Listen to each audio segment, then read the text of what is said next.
Hey, 42 here. According to a study published in 2011, between the 13th and 14th centuries, a huge amount of CO2 was mysteriously removed from Earth's atmosphere. And when I say huge, I mean about 700 million tons.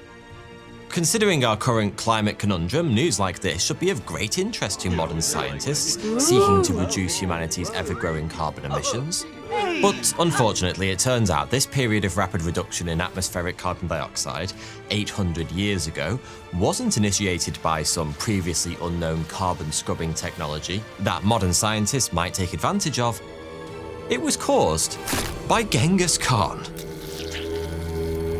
But what was the secret to his carbon-quashing success? Well, he killed people. Lots of people. When Genghis Khan's marauding Mongol horde swept across Asia in the 13th century, it was directly responsible for the deaths of an absolutely staggering 40 million people. That was well over 10% of the global population at the time. All that wanton slaughter left vast swathes of previously deforested land to grow back, which in turn locked away enough carbon to measurably reduce atmospheric CO2 and perhaps even cool the planet in the process. That's right, ladies and gentlemen, it turns out Genghis Khan was history's greatest climate activist. Now, altering the temperature of an entire planet just by murdering people is pretty impressive by anyone's standards. But that's only one of the myriad ways Genghis Khan reshaped our world. In what is quite possibly the greatest rags to riches story ever told, the great Khan shrugged off being abandoned by his tribe at the age of 8 to forge an empire that, at its peak, covered almost 20% of Earth's land and contained 25% of its people. But, as you're about to find out, Genghis Khan wasn't just some nutter with a load of horses intent on watching the world burn. He was a statesman centuries ahead of his time. Not to mention, quite possibly, the greatest leader of men ever to walk this earth. This is the story of Genghis Khan, the man who ruled the world, nearly. Now, as someone who talks about a range of topics online, the threat of being digitally harassed because of my views or being stalked is quite high. To make it worse, data brokers exist to collect my personal data and sell it to various companies and shady individuals. Unfortunately, none of us are safe from data brokers. Your data is being sold right now by data brokers, but like me, you have the right to stay private and protect your personal data. So it's for these reasons that I've chosen Delete Me to keep my personal data safe and help me protect myself from online stalking and harassment. Using Delete Me couldn't have been easier. I submitted a small amount of my personal info, just enough for their experts to then go out there and scour the internet and data brokers for my personal information. Then, after a few days, I received my personalized report. And to be honest, I was absolutely shocked how much of my info was out there and being actively sold by data brokers. After receiving your report, Delete Me removes your personal data from all of those places, not just once, but regularly all year long. So whether you own a company and you need to secure your personal information online, or the info of your employees, or you have a family that you care for and want to protect, I really recommend Delete Me. Oh, and if you do have a family, you should get a family plan, because when someone buys your data via a data broker, they can also see info about your relatives. Get 20% off Delete Me US consumer plans when you go to joindeleteme.com/40 and use promo code 40 at checkout. That's joindeleteme.com/40 using code 40. And thank you to Delete Me for sponsoring this video. Now, I usually start biography-style videos by telling you a bit of background about the person in question, when and where they were born, for example. But I'm not going to do that for Genghis Khan, and the reason I'm not going to do that is simple. Nobody actually knows. At first, it might seem odd that we don't know this kind of basic information about one of the most influential human beings of all time. But it turns out that much of Genghis Khan's life is equally shrouded in mystery, and for good reason. You see, when he rose to power at the tail end of the 12th century, the Mongols had no writing system.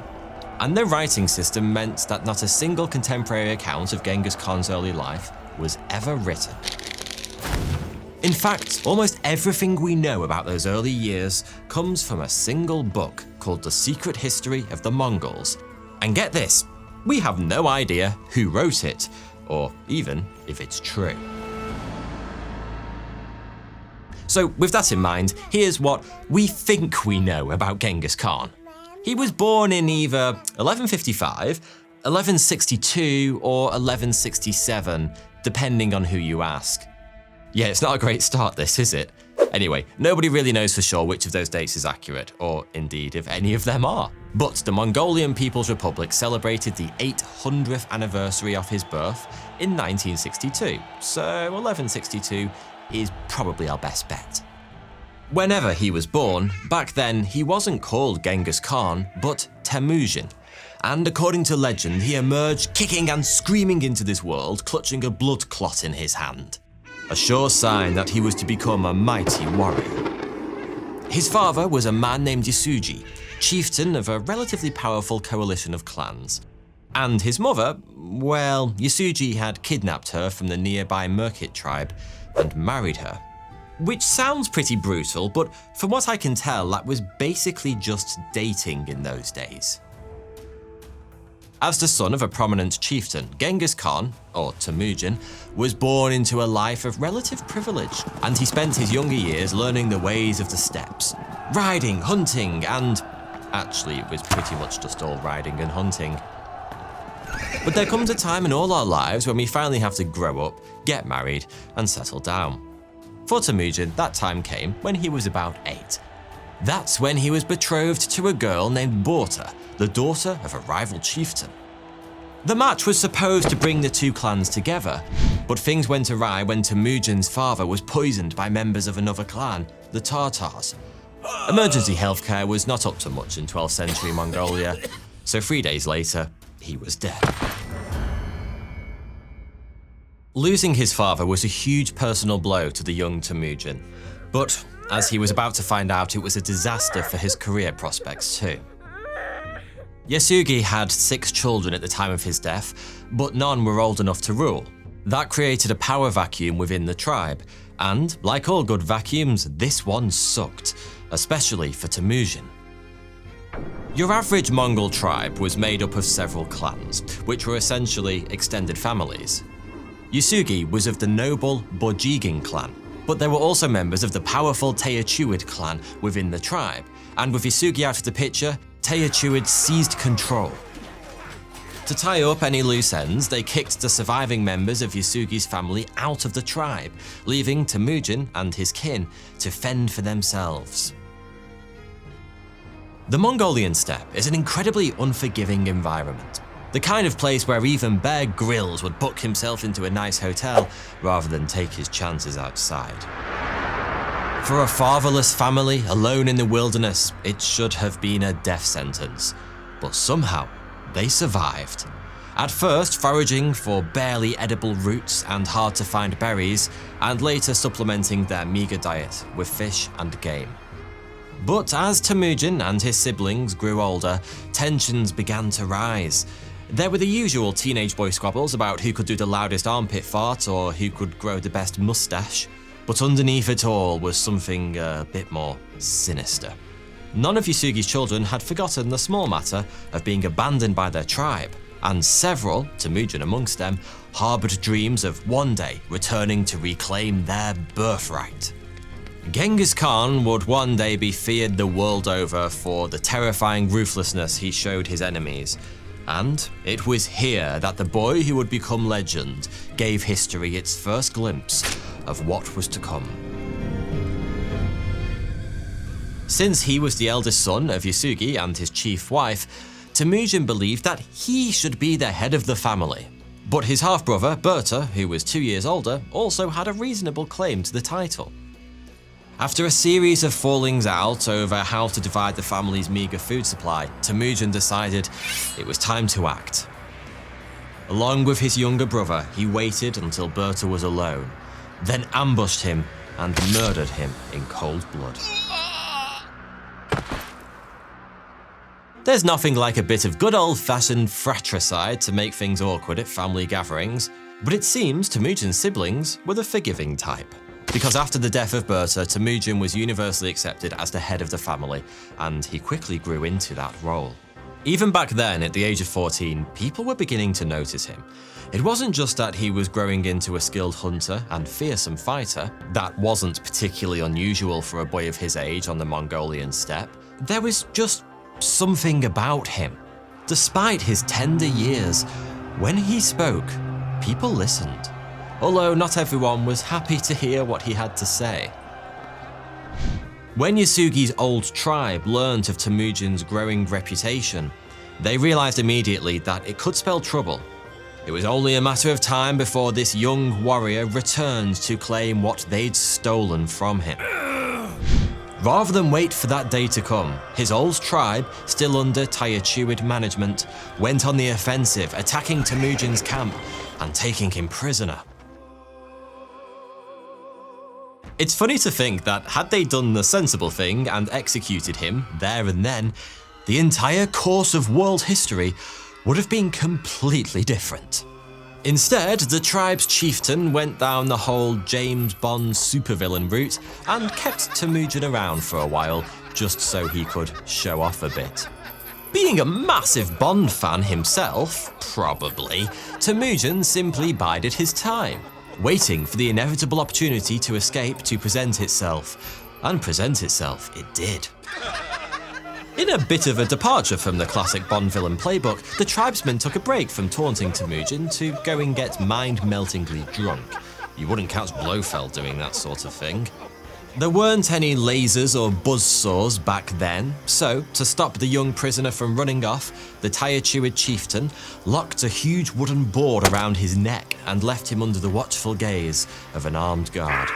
But a plank of wood and a single guard was never going to be enough to contain the boy who would one day become Genghis Khan. Temujin waited until the guard was distracted, then gathered all of his formidable strength and attacked, smashing the unsuspecting tribesman over the head with the wooden board before escaping into the night, and eventually making his way back to his family. When he turned 15, Temujin was officially considered an adult by Mongolian law. And now that he was all grown up and stuff, he decided it was high time he started trying to take over the world. But first, he had to go see about a girl. Despite not having laid eyes on him since she was 8 years old, the now teenaged Berta was delighted to see her old flame alive and well. And the two were soon married, just as Yasugi had planned it. During the festivities, Berta's father presented Temujin with a fancy cloak made of black sable, the most highly prized fur on the Mongolian steppe. We've all been given presents we didn't really want, and soon-to-be Genghis Khan was no exception, because he regifted this prized piece of Mongolian haute couture to an old friend of his dad's by the name of Togrul, Khan of a powerful tribe called the Khwarites. Being something of a fashionista, probably, Togrul was delighted with this gift, and he swiftly took Temujin under his wing. It was a good job he did, because not long afterwards, Temujin's camp was attacked by a raiding party from the Merkit tribe. Yeah, that Merkit tribe, the same one Yasugi had kidnapped Temujin's mother from all those years ago. Turns out they hadn't forgotten, and they'd come back for revenge. But it wasn't Temujin's mother they were after this time. After 5 children and a hard life as a single mum alone on the Mongolian steppe, she wasn't really wife-stealing material. No, the Merkits came for Temujin's young bride Berta, and after successfully kidnapping her, they married her off to one of their own. It was a classic, you steal my wife, I'll steal yours kind of thing. Yeah, we've all been there. Temujin had been off gallivanting in the mountains with his mates during the raid, but when he learned of what had happened, he went straight to Togrul and begged for help. I can only assume the old warlord looked really good in black sable because he didn't just agree to help, he offered to personally lead an army of 20,000 men to rescue Berta. He also persuaded Jamuka, an old friend of Temujin's who'd risen to lead the Jadarin tribe, to commit another 20,000 men to the cause. I'm guessing it was around the time those 40,000 angry tribesmen appeared on the horizon that the Merkit wife nappers realised they'd fucked up. They were utterly crushed by Temujin's impromptu coalition, and Berta was saved. Though there was one minor complication. She was pregnant. We still don't really know for sure whether the child was Temujin's or the son of the Merkit warrior Berta was forced to marry, but Temujin did the honourable thing and raised the child as his own. Dubious descendants aside, the battle with the Merkits firmly established a young Temujin as a force on the Mongolian steppe for the first time. He'd made some powerful allies, and he was rapidly raising a formidable army of fighting men all of his own. But just a year after Berta's rescue, things went wrong once again. This time it started with a falling out. Temujin and Jamuka had been childhood friends, and like many young lads growing up together, there was a certain friendly rivalry between them.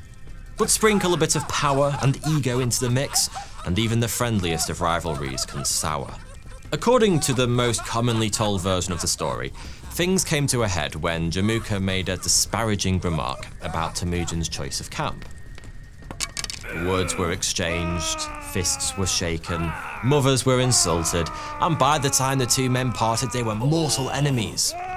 The 12th century Mongolian version of Harry Potter and Lord Voldemort. Neither could live whilst the other survived. The inevitable showdown came in 1187, when their respective forces met in what is known today as the Battle of Dalam Baljut. Considering the fact that the man who became Genghis Khan is one of the most famous generals who ever lived, you're probably assuming Temujin hit Jamuka with a quick Avada Kedavra, and that was that. But surprisingly enough, it was actually the complete opposite. Despite the fact the two armies were evenly matched, Temujin was so soundly defeated, he was essentially expelloramused clean out of the history books. For the following 8 years, nobody really knows what happened to him. He just disappeared. These days, many historians believe he was forced to flee over the border into China, where he was made to work as a slave for the emperors of Jin dynasty. Others think he was simply biding his time in a remote corner of the Mongolian steppe as he slowly rebuilt his forces. Whatever he was up to during his gap year, or gap decade, in 1195 Temujin returned to the steppe with one thing on his mind: vengeance. Through means that remain unclear, he'd somehow managed to gain himself a shiny new army, and he soon joined forces with his old friend and mentor Togrul. Temujin 2.0 was a different beast entirely to the one defeated by Jamuka 8 years earlier. He'd always been a ruthless man, but as he waged war across the steppe with Togrul at his side, he took that trait to a whole new level. He wasn't content merely to defeat his enemies in the field. He sought to utterly destroy them. When all the warriors of a rival tribe were dead, Temujin would take their women as spoils of war, then order his men to slaughter all but the very youngest children. This staggering brutality was useful in two ways. Not only did it ensure he wouldn't inadvertently create mini versions of himself, wronged youths who might one day grow up and seek vengeance against him, it also had a profound psychological impact on rival tribes. The message was crystal clear. Anyone who stood against Temujin and lost could expect no mercy. They and their families would be deleted from the annals of history. So perhaps unsurprisingly, many tribes joined Temujin's cause without a fight. With each passing victory, Temujin's fledgling Mongol horde was slowly transforming into one of the most formidable fighting forces ever assembled. But that transformation wasn't just martial, it was social too.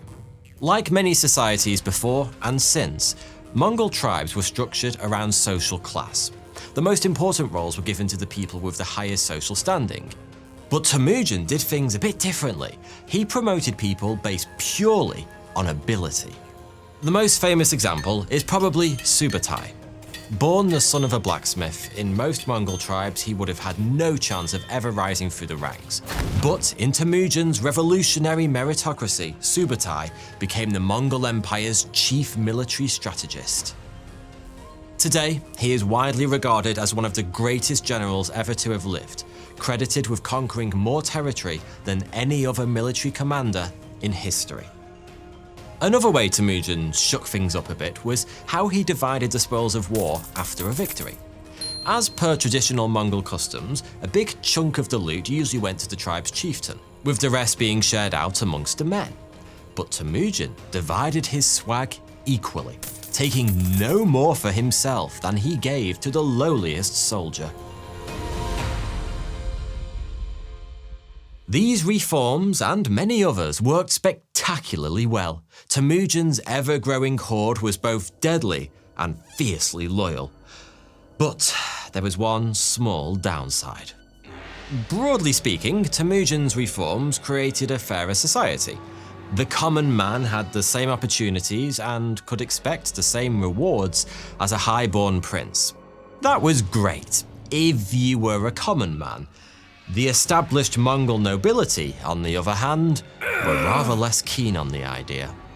As far as they were concerned, Temujin wasn't just uniting Mongol tribes, he was initiating a full-scale revolution. This shift in long-established social norms prompted some of Temujin's oldest allies, including old sable-cloaked Togrul himself, to turn on him. But at this point, it was far too late to stop the juggernaut. Togrul was defeated. And by 1204, all that stood between Temujin and the unification of the Mongols was one man, Jamukha. Temujin's greatest frenemy had been appointed Khan of the remaining 13 tribes still not on Temujin's side, and it was only a matter of time before the two men met in the field once more. After the Battle of Dalan Baljut, Jamukha had proven himself to be a bit of a dick and a lot of a bad winner. And when I say bad winner, what I really mean is, rather than, I don't know, patting himself on the back and dishing out a few fist bumps, he brutally murdered 70 of Temujin's soldiers by boiling them alive. And as you can probably imagine, that hadn't gone down too well with, well, anyone. Which is why, when Temujin showed up on the scene again in 1195, many of Jamukha's most important generals immediately defected to Temujin's side. Jamukha still had the larger force, but the defections tipped the balance. And whilst the details of the battle have been lost to history, the outcome was clear. Temujin scored a decisive victory, and Jamukha got his head chopped off. By 1206, the scattered tribes of the Mongolian steppe stood united under one ruler. To honour his historic victory, Temujin was given a new name, one that still echoes through the corridors of history 800 years later: Genghis Khan. Scholars are somewhat divided as to what exactly this impressive-sounding name was supposed to signify. It's quite possible Temujin just thought it sounded cool. But the most common explanation is that it meant something along the lines of universal ruler. Whilst we're talking about names, you may have noticed that Genghis Khan is also sometimes called Chinggis Khan. The reason for the confusion is that Mongolian and English have very different alphabets, and transliterating between the two is a tricky business. Genghis was the original anglicized version of Temujin's assumed name, but Chinggis is actually closer to the Mongolian pronunciation, so many modern scholars prefer that version. Anyway, by the time Genghis, or Chinggis, united the Mongols, he had been at almost constant war for close to 30 years. And in those 3 decades of warring, winning, and losing, the artist formerly known as Temujin had gained something priceless: experience. Genghis Khan's Mongol horde is often portrayed as an unstoppable force that steamrolled its way across Eurasia through the sheer weight of men and horses. But the truth is, most of the time, the Mongols were actually massively outnumbered by their enemies. Genghis Khan didn't win because his army was bigger.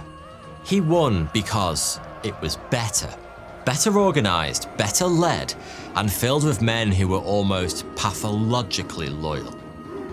The Mongols also had some unique advantages that few other militaries in history can match. Countless armies, both ancient and modern, have been defeated not on the field of battle, but by simple logistics. feeding and supplying a large army is difficult. And as you advance further into enemy territory, or throw changing weather conditions into the mix, it gets harder still.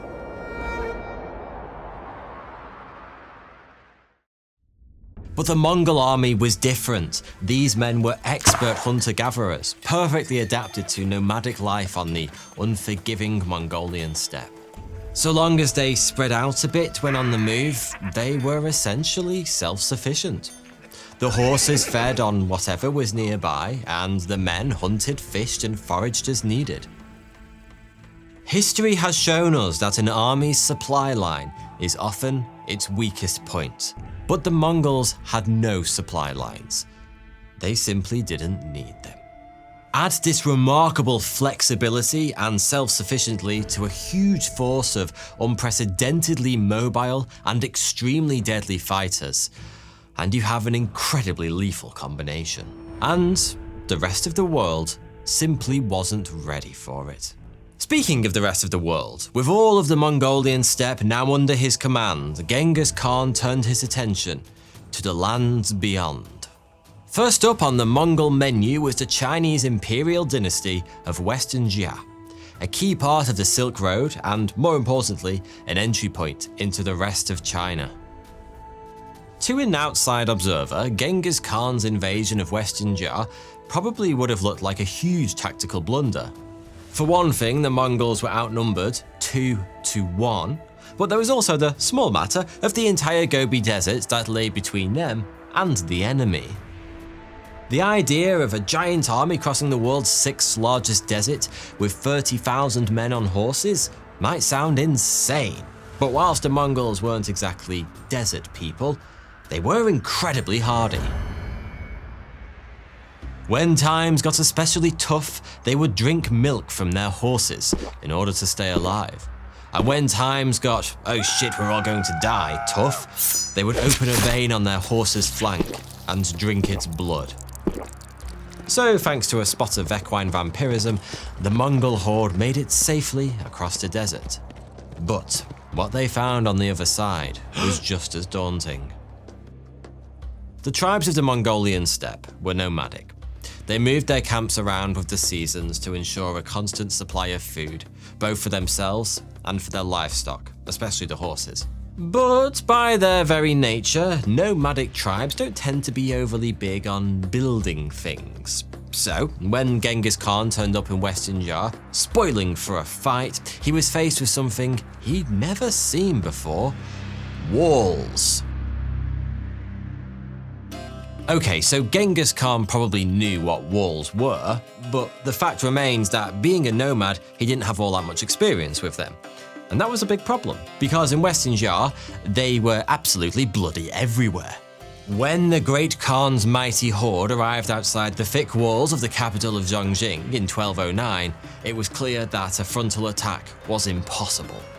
Instead, the Mongols were forced to camp outside, whilst their mightiest military minds tried to figure out just what the hell they were going to do next. Destroying the walls wasn't an option because the Mongols had never developed any siege weapons. Not that you can really blame them, you don't exactly need a trebuchet to break into a yurt. After double-checking that horses definitely can't climb walls, worth a try, one of the Khan's commanders came up with an intriguing and absolutely brutal idea. If they couldn't break through the walls or climb them, why not just murder everyone inside instead? To that end, the Mongols started building a large dam across the mighty Yellow River that flowed alongside the city. The plan was simple: change the course of the river so it ran smack through the middle of Zhongjing, drowning every man, woman and child inside in the process. Luckily for the people of Zhongjing, the tent-dwelling Mongols weren't exactly the world's greatest builders, and whilst they did succeed in diverting the river, rather than engulfing the city as intended, they managed to flood their own bloody camp instead. Not Genghis Khan's finest hour, that. Still, in the end, it was only a minor setback. Despite having far more soldiers, the Western Xia army was poorly led and scattered across the country, with the bulk of the men far away on the southern border. They were simply no match for the mighty Mongol murder machine, and after suffering a series of defeats, in 1210, Western Xia surrendered, effectively becoming the first vassal state of the world's newest empire. Genghis Khan wasted no time pushing deeper into China and the territory of the powerful Jin dynasty. As we've already seen, it's likely that he'd spent some time as a slave under the Jin emperors after his defeat at the hands of Jamukha.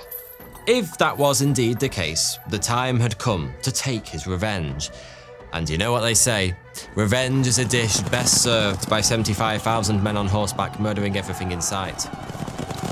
If invading Western Xia had been a bold move, taking on the Jin dynasty was practically suicidal. By some counts, the Mongol army was outnumbered 8-1 by their Jin counterparts. Not only that, but Jin territory was defended by the legendary Great Wall of China. Although, luckily for the Mongols, in those days it was more of a fairly decent palisade of China, and in the end they made it into Jin territory without too much trouble at all. As had been the case in Western Xia, the Mongols still had to figure out how the hell to attack all those cities with great big bloody walls that were inconveniently dotted around everywhere, including the Jin capital Zhengdu, modern-day Beijing. But this is where the brilliance of Genghis Khan's meritocracy really started to pay dividends, because it was largely son of a blacksmith Subutai who figured out what to do next. He realised that it was ultimately pointless for the Mongol army to attack the larger Jin cities without siege weapons. It would take too long and cost too many lives. Instead, he suggested that they should do the exact opposite and attack everything else. Guided by Subutai, the Mongol army went on an absolute rampage, tearing across Jin land and annihilating absolutely everything that wasn't protected by a wall. They burnt fields and razed villages. They murdered tens of thousands of peasants and took tens of thousands more prisoner to use as human shields against Jin soldiers. When they came to larger towns, they would attack with lightning speed, capture the settlement, then immediately retreat, forcing the Jin to spend time and energy reoccupying strategically unimportant territory. For the Jin, it was like fighting smoke. Really fucking angry smoke. The net result was utter chaos, and refugees soon clogged the streets as food supplies dwindled. Suddenly, being ensconced behind high city walls didn't feel quite so safe anymore. At the same time, Genghis Khan was learning. Sooner or later, he was going to have to figure out how to take the large cities, and that meant developing siege weapons. Since none of his men had any idea how to do that, he instead began covertly recruiting siege engineers directly from the enemy. Soon enough, Jin siege experts were teaching the Mongols how to build catapults to break down the walls of their own cities. This willingness to learn from the people he conquered would become a defining trait of Genghis Khan's empire. As well as siege weapons, the Mongols gained written language from the Uyghurs and gunpowder weapons from the Chinese, along with a whole host of armor and weapon upgrades from the various people they conquered. Despite Subutai's war of chaos in the countryside and the Mongols' ever-improving skills in siege warfare, Genghis Khan was unable to completely defeat the Jin, and in 1215 he returned to the Mongolian steppe.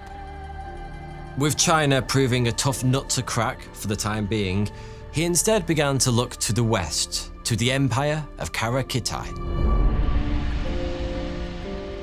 A few years earlier, in 1213, the Qara Khitai dynasty had been overthrown in a coup staged by a chap called Kuchlug. As it happens, Kuchlug was a former prince of the Mongolian steppe, who'd been forced to flee west when Genghis Khan defeated his tribe. Kuchlug had wasted no time making his mark on his new empire, and in 1216 he attempted to expand it by attacking the nearby city of Al-Malik. This turned out to be a monumentally terrible idea for two reasons. One, Al-Malik was under the governorship of the Karluks, vassals of the Mongol Empire, and two, the city was ruled by Genghis Khan's grandson-in-law. And if there was one thing you really didn't want to be doing in 13th century Central Asia, it was murdering members of Genghis Khan's extended family, as Kuchlug was about to find out. The Great Khan promptly dispatched 20,000 warriors to liberate al-Malik and hunt down Kuchlug. As per usual, the Mongols were outnumbered, but also, as per usual, it didn't matter. Kuchlug suffered several heavy defeats, and soon enough entire cities were defecting to the Mongols. Although, for once, it had nothing to do with their fear of imminent destruction. You see, Kuchlug was a Buddhist, and after gaining power, he'd begun ruthlessly persecuting the local Muslims. Genghis Khan, on the other hand, had realised pretty early on that religious persecution would only cause him a headache that he didn't need. Instead, he allowed free practice of any and all religions within his growing empire. Bearing in mind that freedom of religion isn't exactly a given in many parts of the world, even today, it's fair to say that this policy was centuries ahead of its time. Between the military victories and countless defections, the Mongols polished off the vast Khitai Empire in under a year, giving Genghis Khan huge swathes of land across modern-day China, Kazakhstan, Kyrgyzstan, Tajikistan and Uzbekistan. By this point, I assume the world's cartographers had all gone on strike, citing impossible working conditions. Thanks to the Mongols' ceaseless victories, the world's borders were changing on an almost weekly basis. And after the assimilation of the Khitai Empire by the Mongol Borg, one of those brand spanking new borders now lay between two of the world's greatest superpowers, the Mongol and Khwarazmian empires. After a solid 30 years or so of almost non-stop war, Genghis Khan had apparently had enough of fighting, because for once he didn't go to meet his new neighbours all bows blazing. The Khwarazmian Empire was a wealthy centre of culture and learning that lay along an important section of the Silk Road. So, rather than attempt yet another invasion, Genghis Khan decided to try and make friends with the empire's powerful Shah. In 1218, he sent a grand caravan of some 450 merchants carrying steel, silk, and other valuables to establish a trade route between the two empires. When the merchants arrived in the city of Otrar, the local governor was absolutely delighted with the riches he saw before him. So delighted, in fact, that he decided to simply take them for himself and murdered all the merchants that had brought them. Spoiler alert, things aren't going to end well for the greedy governor. Genghis Khan was on the other side of Asia at the time, fighting his old foes, the Jin. But when he heard what had happened to his trade caravan, he immediately dispatched a diplomatic envoy directly to the Shah to demand an explanation. Now, I can only assume the Khwarazmian top brass hadn't been watching CNN over the previous 10 years or so, because it seems they had absolutely no idea just who the fuck they were dealing with. Rather than do the sensible thing and get down on his hands and knees to beg for mercy, the Shah only bloody went and doubled down by murdering, or in some cases mutilating, the Mongolian diplomats. Spoiler alert, things aren't going to end well for him either. As you can probably imagine, when our friend Genghis heard about this latest insult, he absolutely lost his shit. Despite being in the middle of a mini war in Jin territory, he essentially just downed tools and rode west. Genghis Khan had shown himself to be incredibly ruthless during his years uniting the tribes and the wars of expansion that followed. But his campaign against the Khwarazmian Empire was something new. This wasn't about expansion. It was about revenge. The Mongol horde devastated the Khwarazmian Empire in what remains to this day one of the bloodiest military campaigns in all of human history. Genghis divided his army into 5 separate forces that operated independently, appearing as if from nowhere and striking with lightning speed. Any cities that resisted the Mongol horde, and several did, were utterly annihilated. In some cases, entire populations were slaughtered to a man. And, by some estimates, a total of 15 million people were killed during this campaign. In just 2 years, the black hole that was the Mongolian Empire had devoured yet another meal, and grown correspondingly. Oh, and if you're wondering what happened to our friends the Governor of Otrar and the Shah of the Empire, allow me to tell you. The man who kicked this whole crazy business off by murdering the Mongolian merchants was captured by the Khan's men and executed. but there would be no swift beheading in his case. No. As punishment for his greed in stealing the Mongolian trade goods, the governor was put to death through the unimaginably painful process of having molten silver poured into his eyes, ears, and mouth. Yeah, that'd do it. As for the Shah, he went into full retreat, fleeing from the advancing Mongols as if all the devils of the seventh circle of hell were hot on his heels. Which I suppose, from his perspective, they basically were. It's thought that he made it as far as the Caspian Sea, where he died shitting himself. No, seriously, he had dysentery. With another remarkable victory under his belt, Genghis Khan headed back east to China, where a rebellion was in full swing in the lands of Western Xia.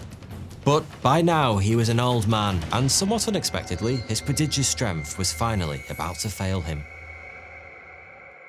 Exactly what it was that killed Genghis Khan remains unknown to this day.